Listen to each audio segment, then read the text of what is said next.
Setelah ketahuan menguntit Jaksa Agung Muda Tindak Pidana Khusus Kejaksaan Agung Febri Adriansyah, seorang anggota Densus 88 anti teror kembali tertangkap basah. Kali ini, anggota Densus 88 itu diduga memotret seorang pengusaha bernama Ferianto Hongkiriwang.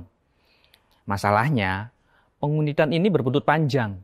Ferry diduga menganiaya lalu menculik anggota Densus 88 tersebut dibantu oleh orang-orangnya. Anggota Densus 88 berpangkat Brigadir 1 tersebut melapor ke polisi dan polisi militer. Polda Metro Jaya menangkap dan sempat menahan Ferry. Kini, ia sudah bebas dan berstatus wajib lapor. Tapi penangkapan itu diduga memunculkan kasus hukum lainnya yang menyeret sejumlah petinggi lembaga penegak hukum. Apakah kasus ini terkait dengan penguntitan Jampitsus Febri Adriansyah pada Mei 2024 lalu? Mari kita kupas perkaranya.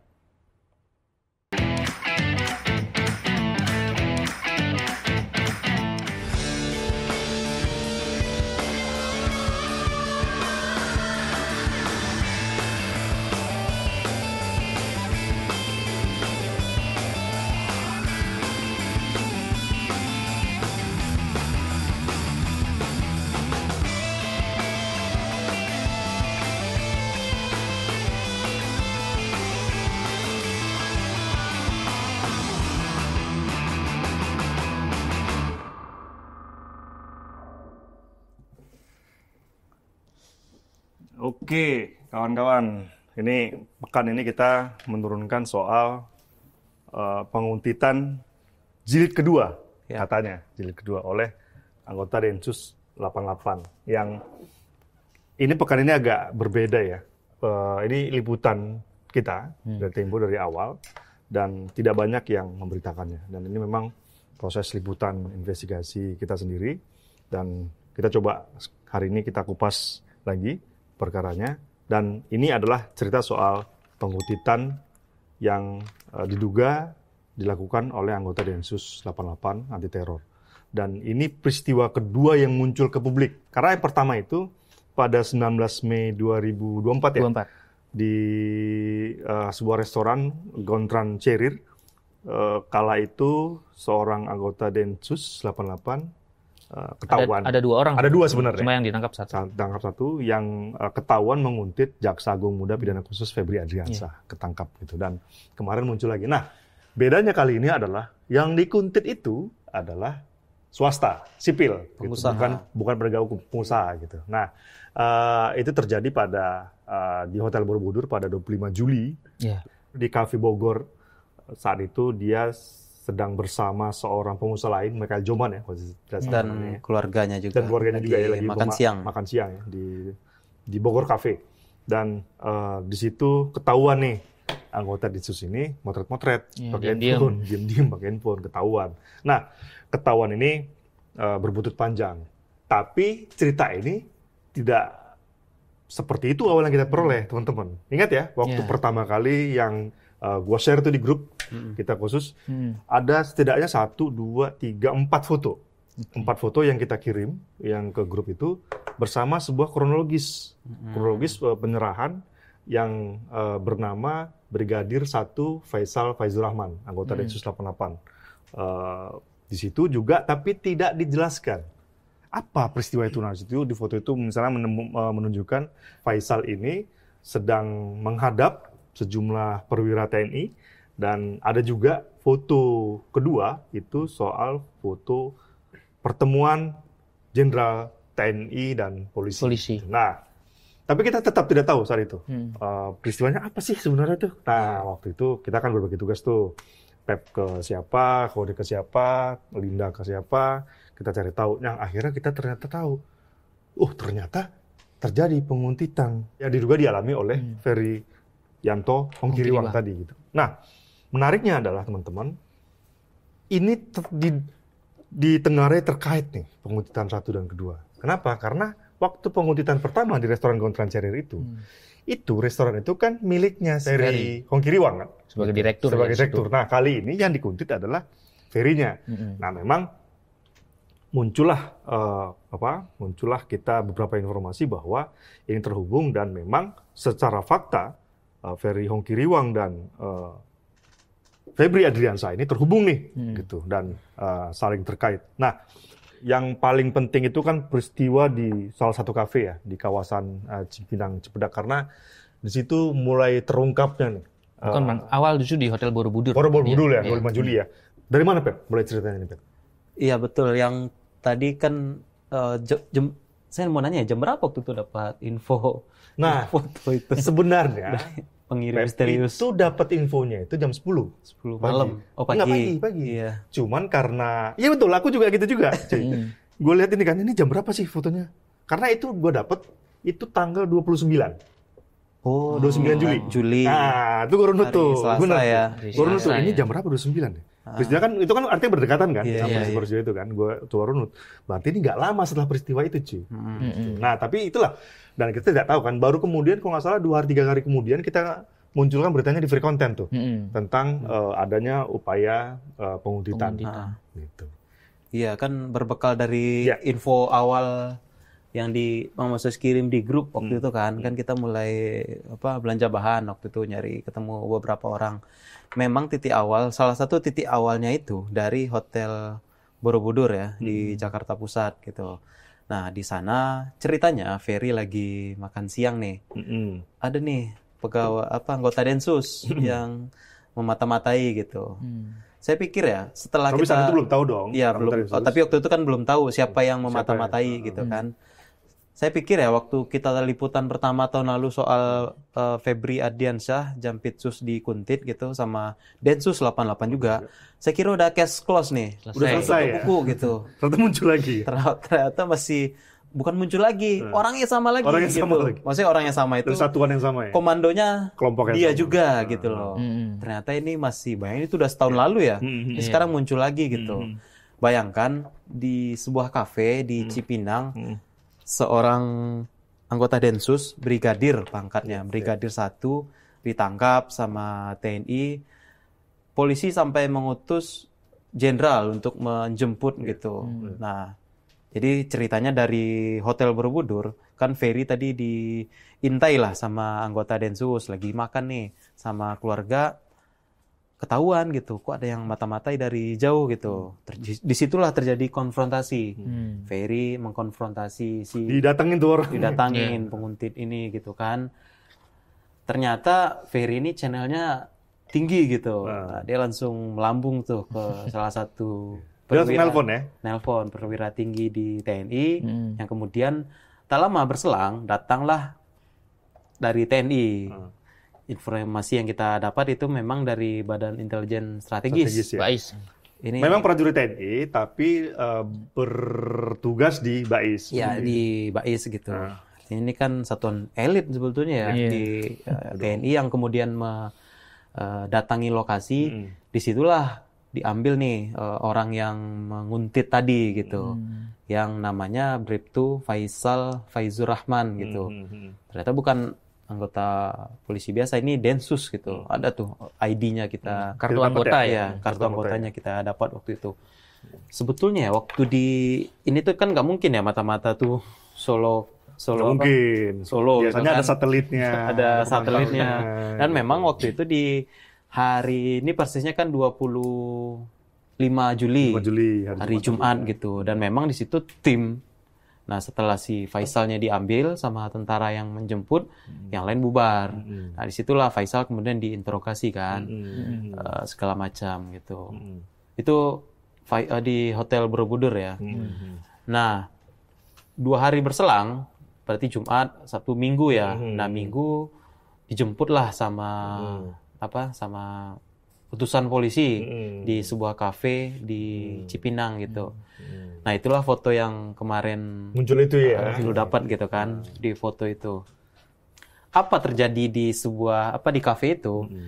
Ya tentu namanya anggota polisi ditahan sama TNI, tentu polisi berkepentingan untuk mengambil lagi menjemput personel mereka. Menjemput gitu. Menjemput dalam tanda kutip gitu. Tentu Faisal sudah diinterogasi segala macam.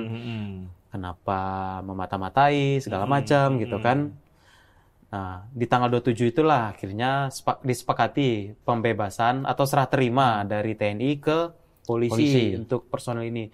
Kan di penguntitan pertama juga begitu kan. Jadi anggota Densus sudah ketangkap, akhirnya kan diserahkan kan dari jaksa ke bedanya yang penguntitan pertama yang menahan itu orang kejaksaan. Langsung bawa ke kejaksaan ini yang menahan itu adalah prajurit TNI yang bekerja di BAIS gitu. Udah setelah itu diserahkan lah. Memang nggak mudah ya untuk penyerahan itu. Jadi kami dapat cerita waktu di lapangan ada kali hampir 9 jam gitu proses negosiasi. Proses penyerahannya ya. Iya. Jadi kafe itu di booking gitu. Ini kafe yang di kawasan Cipinang. Di Cipinang ada satu ruangan itu di booking gitu kan. Jadi dicek dulu tuh kesehatan segala macam gitu. Udah deh diserahkan ke. Dan menariknya di penyerahan itu, Bang, ternyata ada pertemuan 4 jenderal di situ. Jadi 2 jenderal dari polisi dan 2 jenderal dari TNI gitu ya. Ini ya teman-teman ya. Itu sesuai dengan foto yang fotonya ya. Abang kirim itu. Nah, ini kan Brigadir 1 Faisal. Iya. Nah, ini kan 4 jenderalnya nih. Ini 4 jenderalnya juga profilnya menarik nih. Menarik ya, kan? Menarik karena ini benar-benar tinggi teman-teman. Iya. Ini ya tahu ya siapa ya? Iya.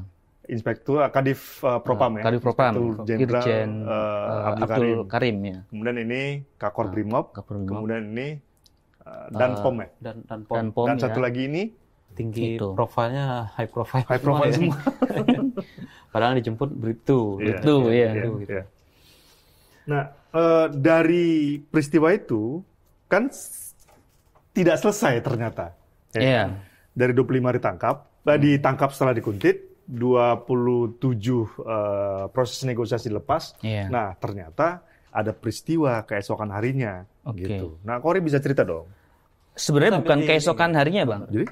Mungkin sehari sebelumnya itu. Jadi di tanggal 26 itu ternyata sudah ada. Jadi di tanggal 25 itu Bribtu Faisal sudah dianggap hilang kontak gitu dengan itu. Jadi keesokan harinya di tanggal 26 Juli itu barulah ada laporan masuk ke Polda Metro Jaya bahwa Bribtu Faisal mending di ini aja deh. Kayak kita bikin timeline-nya aja deh. Biar nggak bingung juga. Para pembaca juga nggak bingung. Kursinya jatuh, Kor. Waduh. Oke, lanjut. Ternyata, Bang, sebelum terjadi di Borobudur, sebenarnya Ferry ini ada di Plaza Indonesia. Dia lagi berkunjung lah. Sebelum makan di Borobudur, mereka jalan-jalan dulu nih. Jam 10 lah.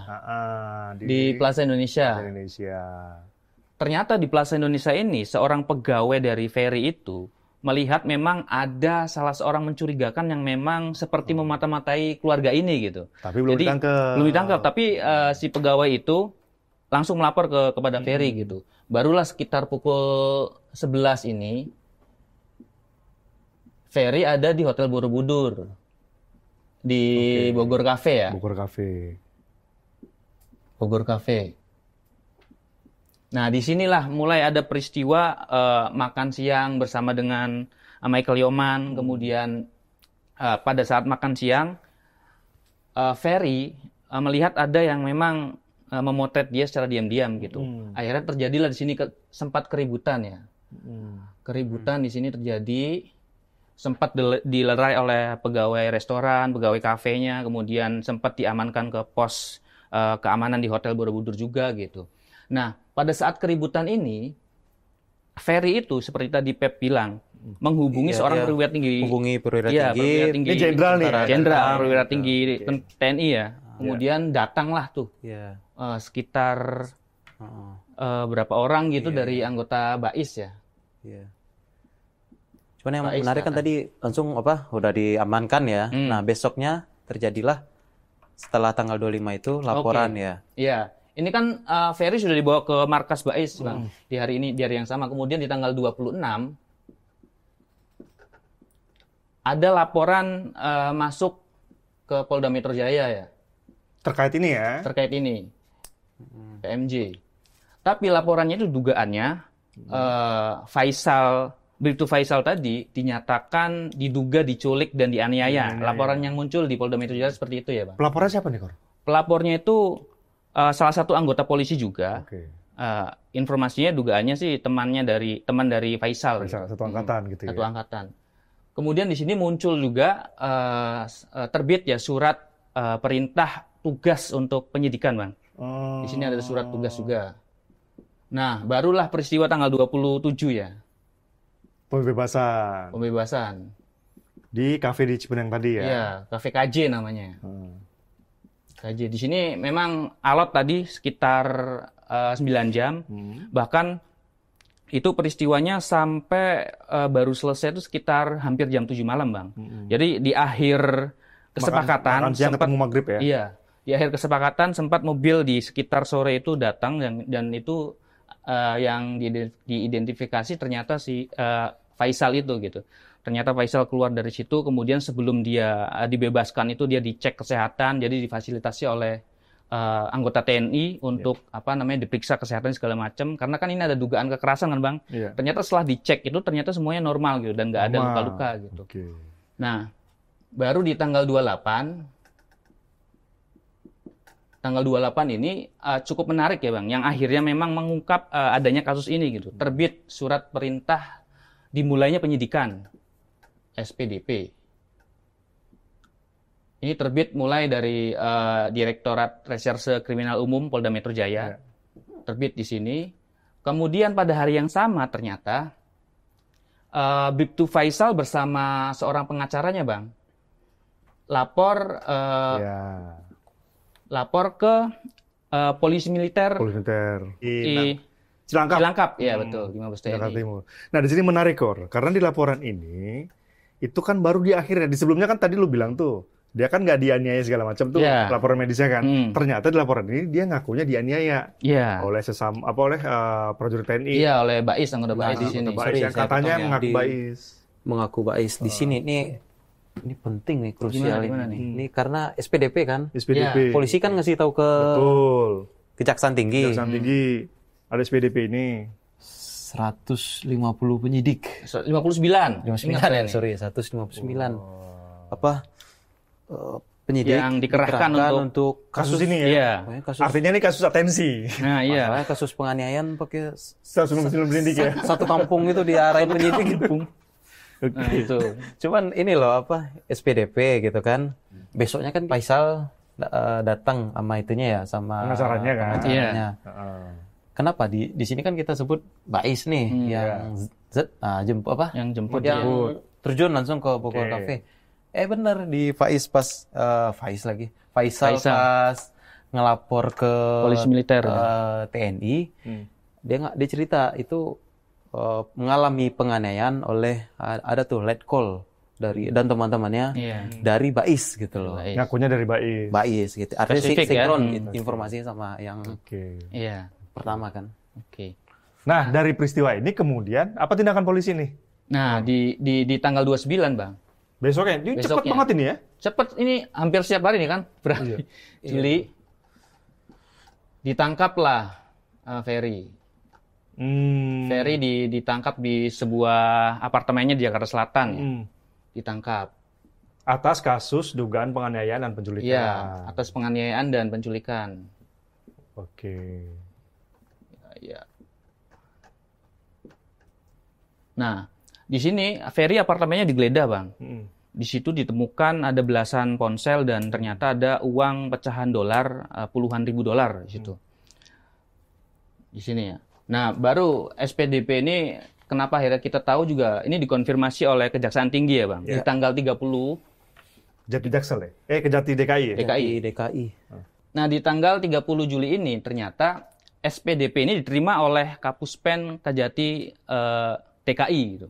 Nah, ini yang mengkonfirmasi bahwa memang sebenarnya SPDP ini ada dan memang kasus ini ada gitu, Bang. Tuh. Nah, setelah ini muncul kan, kita kan yang seperti yang gue bilang tadi di awal tadi kan, kita kan bagaimanapun minim informasi kan. Nah, kan petunjuknya ada dua tuh. Hotel Bogor Cafe di Hotel Borobudur, yang kedua adalah kafe yang di Cipinang Cibadak itu. Nah, kita kan ngirim teman-teman tuh ke sana tuh. Nah, boleh cerita nggak, Kor? Waktu yang di kafe Cipinang itu ada cerita nggak karyawan?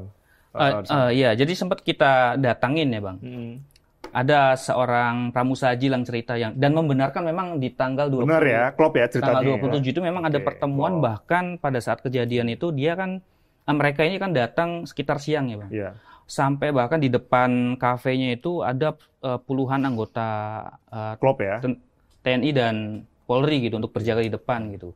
Bahkan di bagian dalam pun penjagaan juga cukup ketat di situ gitu. Meskipun memang mereka sebenarnya sih pertemuannya hanya sebatas mereka pesan makanan ringan dan minuman saja dan ngobrol-ngobrol. Kalau tidak ada yang pesan makanan berat ya? Iya, nggak ada. Saling jaga gengsi.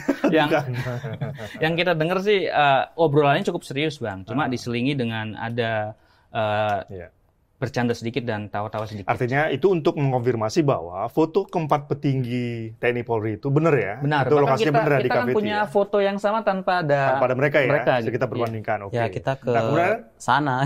ke sana langsung kan? Iya, datang. Pesan makan. Oh, lu ikut juga ya? Enggak sih, ikut. Nah, yang kedua kan di kafe Bogor Cafe itu. Bogor Cafe. Nah, itu gimana? Nah, kalau nggak? di Bogor Cafe sih tidak ada bantahan ya, Bang. Yeah. Mereka sepertinya sudah dikondisikan untuk tidak memberikan komentar. Bahkan saya datengin tuh salah satu pramusajinya untuk meminta bertemu dengan supervisornya. Tapi katanya sempat mau dipanggil dulu, katanya cuma lama akhirnya kembali katanya belum bisa ketemu lagi. Artinya, tapi mereka tidak membantah. Tidak membantah. Seperti itu ya, gitu. Nah, ini kan penting untuk memberitahukan kepada pembaca kita bahwa peristiwa itu benar ada gitu. Itu kan tugas kita tuh untuk mengecek peristiwa itu ada benar. Nah, satu juga yang perlu kita detailkan, Pep, sedikit adalah ada Ferry itu kan polisi juga menggeledah apartemennya Ferry. Nah, ditemukanlah telepon seluler. Biasanya telepon seluler ini menjawab banyak hal. Cerita dong, apa aja? Iya, banyak itu. Kita bahkan ada yang menarik sebetulnya dari selain telepon seluler ya. Ini informasi belakangan kita peroleh. Ada seorang petinggi lah, pejabat tinggi negara yang sebetulnya hadir waktu di penggeledahan itu. Oh iya? Cuma nantilah kita. Oke, nanti ya berikutnya. Oke. Teaser ini. Oke. Teaser. Iya, kemarin sih Cory dapat cerita soal penggeledahan agak detail kemarin. Berapa HP kemarin? Ada belasan sih. Ada belasan. Ya. Kalau yang di handphone itu sebenarnya ternyata penyidik juga Bang menyedot isi data di dalam handphone itu gitu. Salah satunya ada dugaan Ferry ini dikenal sebagai orang yang bermain perkara Bang, dugaannya ya. Yang memang bekerja sama dengan salah satu petinggi di Kejaksaan Agung. Gitu. Iya. Ini menarik nih memang. Makanya tadi yang juga di awal tadi gue bilang bahwa kita kan juga menurunkan ada penjagaan ekstra ketat di rumah Jampitsus Febri Diansah di Kebayoran Baru, Radio Dalam kan. Nah, itu kan dugaannya kan terkait dengan ini. Gitu. Nah, memang kita harus secara terbuka mengatakan bahwa kita belum menemukan relasinya antara penemuan ponsel tadi, termasuk yang lu bilang tadi soal pemerasan itu segala macam, ini terhubung dengan yang bersangkutan. Nah, tapi memang kita kan juga sudah ngecek ya ke Kapus Penkum, Kapus Penkum Kejaksaan Agung Pak Anang yang mengatakan bahwa memang dia tidak membantah dia mendengar informasi tersebut, tapi memang soal kaitan Ferry Hongkiriwang dengan Jampitsus ini belum terlalu terang betul gitu. Jadi soal peran Febri Adriansah ini itu memang masih agak abu-abu ya dalam kasus ini gitu. Nah, nanti di kasus lain gitu. Tapi ada informasi lain nggak soal penggeledahan ini, Pak? Jadi memang waktu liputan kita yang pertama tahun lalu itu kan Febri dimata-matai oleh Densus itu kan di restoran Gontran Cirier. Yang sekarang restoran itu kan berubah nama ya? Udah berubah nama di Cipete. Saya ingat waktu liputan yang lama itu kan awalnya dibantah kan. Cuman belakangan ya ketahuan juga gitu kan. Nah, waktu itu kan ya restoran Gontran Cirier itu kan dikelola PT Gontran. Ferryanto kan jadi direktur di sana gitu kan. Nah, termasuk sekarang cerita yang kita dapat gitu. Alasan kenapa Ferry ini dimata-matai gitu. Kan tadi saya cerita ya, bahwa timnya sama gitu. Timnya sama. Nah, ini ada yang menarik soalnya. Sebelum saya kelupaan soal tim nih. Jadi tim itu sama dengan yang di Cipete kemarin. Cuman yang sekarang karena informasi yang kita dapat lebih detail ya? Terstruktur gitu. Jadi ini ada seorang Kombes Tejo Kusumo ya kan di Densus yang kita dapat informasi yang sebelumnya kan kita sebut sebagai kepala koordinator Satgas wilayah Densus Jawa Tengah, Densus 88 di Jawa Tengah. Sekarang waktu udah itu pangkatnya Nah, ternyata tim ini punya 5 cabang nih. 5 cabang. Masing-masing punya tugas. Mungkin ada yang mata-mata di sini, mungkin ada yang penyamaran di sini gitu. Nah, masing-masing grup ini itu kan ada anggotanya 4 gitu. Ada anggota 4, masing-masing dipimpin AKP. seorang berpangkat AKP gitu. Jadi kayak terstruktur gitu kan. Ternyata kelompok mereka ini gitu. Nah, kemarin teman cerita di lapangan bahwa selain tim itu sama, peristiwa di Cipete di mana Febri di mata-matai di Gontran Carrier itu kan tahun lalu. Dan ternyata mereka ubah strategi gitu. Oh, setelah ketahuan itu baru strategi Densusnya berubah untuk memata-matainya itu ya. Walaupun ketahuan lagi. Ini agak lucu juga. Karena di sini agak lucu nih ya, Densus gitu ya, bisa ketahuan. Densus ketahuan 2 kali gitu kan. Jadi mereka ubah strategi dari awalnya memata-matai Jampitsus beralih menjadi memata-matai orang yang mereka anggap lingkaran dekat terhubung dengan target gitu. Itulah kenapa beberapa sumber memang cerita bahwa Ferry Yanto terafiliasi dengan Febri. Kita coba konfirmasi, memang belum direspons. Kapuspen Kejagung bilang yaitu isu yang kemudian dikaitkan dengan Jampitsus. Tapi bahwa alasan penguntit itu memata-matai Ferry ya itu alasannya gitu. Mereka menganggap wah ini Ferry ini orang Jampitsus nih gitu. Kita kan dari tadi cerita nih, Ferry Hongkiriwang terhubung dengan Jampitsus. Siapa nih Ferry ini? Beb, sebenarnya Beb. Iya. Nah, siapa Ferry ini? Ferry Yanto Hongkiriwang ini pengusaha yang banyak bergerak di bidang ada restoran, ada baja, ada juga aktif di kegiatan balap dan otomotif gitu. Kita ke beberapa ini ya untuk sebagai upaya konfirmasi, memang kita juga ke beberapa tempat dia gitu kan. Kita ke restoran Gontran Carrier sekarang ada di Senopati. Pindah ya Senopati. Iya. Saya sempat juga kemarin ke salah satu pabrik dia di daerah Tangerang, itu pabrik baja. Nah, di akte usaha di pabrik itulah ada PT Cahaya namanya, Bang. PT Sukses. Cahaya itu ada Ferry di sana, ada Michael Nyoman. Michael Nyoman inilah yang mereka tergabung di situ lah. Michael Nyoman ini kan yang namanya ada di ini juga, di SPDP juga kan.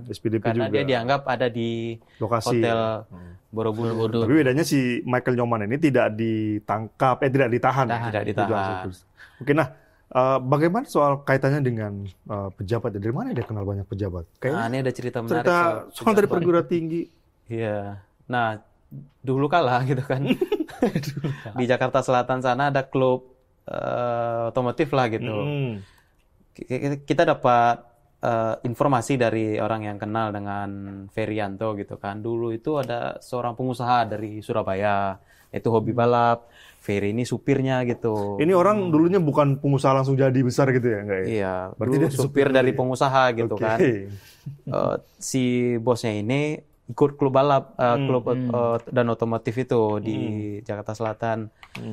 Ternyata klub ini didirikan oleh almarhum mantan Jaksa Agung Muda Tindak Pidana Khusus atau Wakil Jaksa Agung waktu itu Pak Arminsyah, almarhum yang meninggal di Tol Jagorawi ya? Iya, di Tol Jagorawi.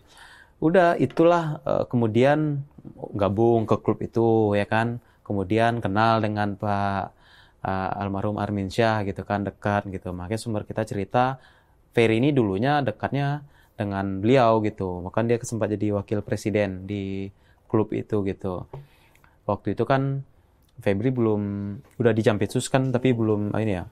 Jampitsusnya Pak Arminsyah waktu itu. Nah, itulah salah satu yang mendekatkan dia, walaupun belakangan dia udah dikeluarkan ya dari klub itu. Ini dikeluarkannya ada cerita sendiri juga nih, karena masalah internal gitu, masalah dalam tanda kutip ada yang nggak suka lah gitu dengan gaya dia segala macam, akhirnya dikeluarkan. Nah, memang dia ini menggandrungi otomotif, dia kan bikin balap di Sentul gitu. Berapa orang yang kita hubungi gitu, pegiat otomotif, ada yang pembalap gitu, ya memang dia suka balap gitu. di Sentul sana. Itulah yang membuat dia kenal dengan banyak pejabat ya pada akhirnya ya. Itulah yang membuat dia informasinya menghubungkan dia dengan perwira tinggi TNI tadi yang di calling di hobi otomotif juga. Sama-sama suka otomotif gitu ya. Di itu tadi di mana tuh di Hotel Borobudur tadi gitu. Jadi ya akhirnya banyak pengusaha dengan banyak relasi petinggi, pejabat aparat hukum gitu. Dan kita kan sempat telusuri ya lewat media sosial ya. Siapa sih Ferry Ongkriwang ini? Ternyata banyak fotonya ya dengan tokoh-tokoh kuliner. Betul. Karena memang restorannya banyak banget ya. Banyak urusan makanan banyak hubungan sama dia. Dan ternyata dia juga selain itu juga berbisnis baja ya. Iya, baja. Otomotif gitu. Nah, tapi kan tadi belum terjawab ya, belum terjelaskan juga.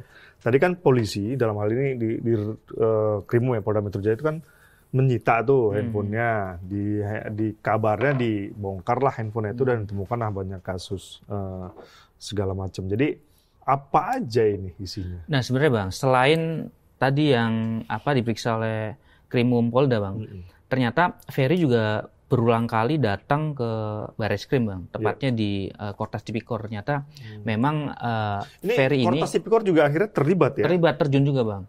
Kabarnya sih Kortas Tipikor ini menelusurin TPPU-nya Bang. Iya. Dugaannya gitu. Dan memang salah seorang penyidik di Kortas Tipikor yang kita temuin itu menyebutkan memang ada dugaan kong kali kong antara Ferry dengan pejabat petinggi di Kejaksaan Agung itu. Ya. Cuma belum terbuka namanya siapa dan memang di situ ada pemerasan di berbagai kasus Bang. Salah satunya di kasus timah, BTS, kemudian salah satunya juga yang pengadaan laptop Chromebook. Itu. Ini perkara kasus timah ini menarik karena inilah yang kemudian kita duga menjadi motif besar ya, Pep ya. Iya. Ini motif besar kenapa penguntitan itu terjadi ya? Cerita dong. Nah, waktu kita menulis tahun lalu yang kasus Cipete, itu kan beririsan dengan peristiwa pengusut. Saat itu ya, lagi rame ya kasus timah ya. Kasus timah kan lagi awal-awalnya waktu itu. Nah, kemudian anggota Densus itu ditangkap, ya kan. Nah, informasi yang kita peroleh di lapangan memang pengusutan kasus timah di Kejaksaan ini membuat ya beberapa pihak tidak senang lah gitu kan.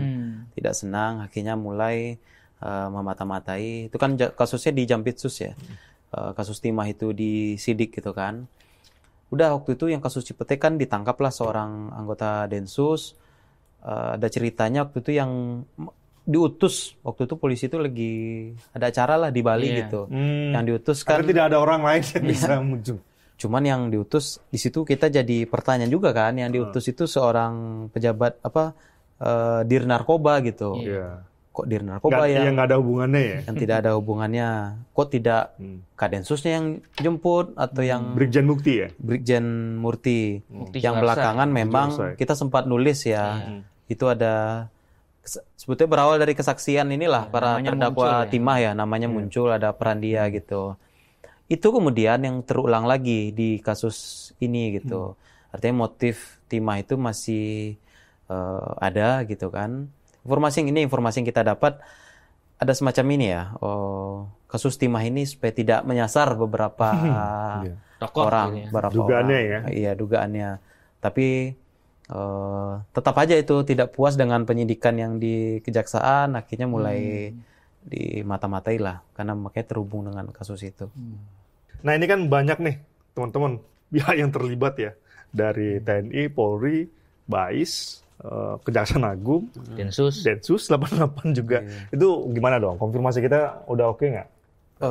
Yang menarik kan Polda itu kan SPDP-nya udah terang itu. Udah terang ya, sudah bukti. Cuman pas ditanya ya mesti butuh waktu untuk mengecek gitu dari polisi, dari BAIS sudah kita. BAIS ini udah sejak isu sejak ramai. Sudah kita dari awal ya. Dari awal udah belum ada jawab ya.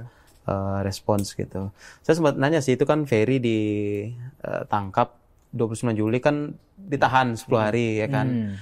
Apakah jaksanya sudah mendapat pemberitahuan, tanya ke Kejati belum respon lagi yang terbaru ya. TNI kemarin udah kita. Iya, Kapuspennya, Mabes TNI memang belum ada jawaban juga, termasuk ke Kortas Tipikor juga sebenarnya kita sempat dijanjikan untuk bertemu wakil ya Bang, wakil Kortas Tipikor untuk menjelaskan semuanya. Cuma yang awalnya dijanjikan tidak ada pembantahan dan awalnya dijanjikan ketemu hari ini, cuma belum ada pertemuan gitu. Ya. Densus juga udah sempat dihubungi dari juru bicara yang baru, cuman memang belum menyuat. Ada semacam inilah, ada kan waktu itu kita ketemu narasumber, ada semacam upaya ya udah ini udah case close selesai gitu. Jadi makanya kompak udah damai. Kan seperti kata Pak Kapuspen, hubungan jaksa dan polisi baik-baik saja. Tapi Pak Febri sudah juga ya dihubungi. Udah hubungi dan belum merespon. Nah, menariknya memang dari kasus ini teman-teman, ini kan sekali lagi ya, dari kita ke lokasi restoran, kafe, terus orang-orangnya, kan tidak ada satu membantah peristiwa ini memang terjadi gitu. Dan motifnya juga di tulisan kita kan juga sudah tergambar ya, bahwa memang seperti yang kata Pep tadi bilang, masih ada urusan yang belum selesai. Ketika penguntitan jilid pertama, CPT, penguntitan Jampitsus gitu, yaitu juga terkait dengan kasus timah. Yang kali ini malah terbuka lagi tuh setelah ada penangkapan Ferry Yanto Hongkiriwang, ada infonya terbuka lagi beberapa kasus. Nah, ini sebenarnya memang di kita juga ini sekalian bocoran juga kepada pembaca gitu. Kita juga sedang mengumpulkan ya kasus-kasus ini ya gitu. Tapi perlu juga bahwa kenapa penting ini kita angkat teman-teman. Ini sesuai dengan sikap opini kita di Tempo pekan ini bahwa harusnya kasus-kasus seperti ini harus segera dituntaskan ya. Karena ini bagaimanapun mengaitkan antara kepercayaan publik terhadap lembaga-lembaga ini, juga termasuk kepercayaan publik kepada penegakan hukum gitu. Untuk kasus yang semakin ditutupi, artinya publik juga akan semakin berkurang kepercayaan kepada penegak hukum. Di tengah krisis ekonomi segala macam ini, artinya kan masyarakat kita semua butuh dengan kepastian hukum. Itu yang juga dinanti publik ya. Oke teman-teman ya, mudah-mudahan kita dalam waktu dekat bisa langsung tindak lanjutin supaya kita mengupas lagi kasus yang lainnya yang terkait dengan kasus ini di waktu dekat. Terima kasih teman-teman.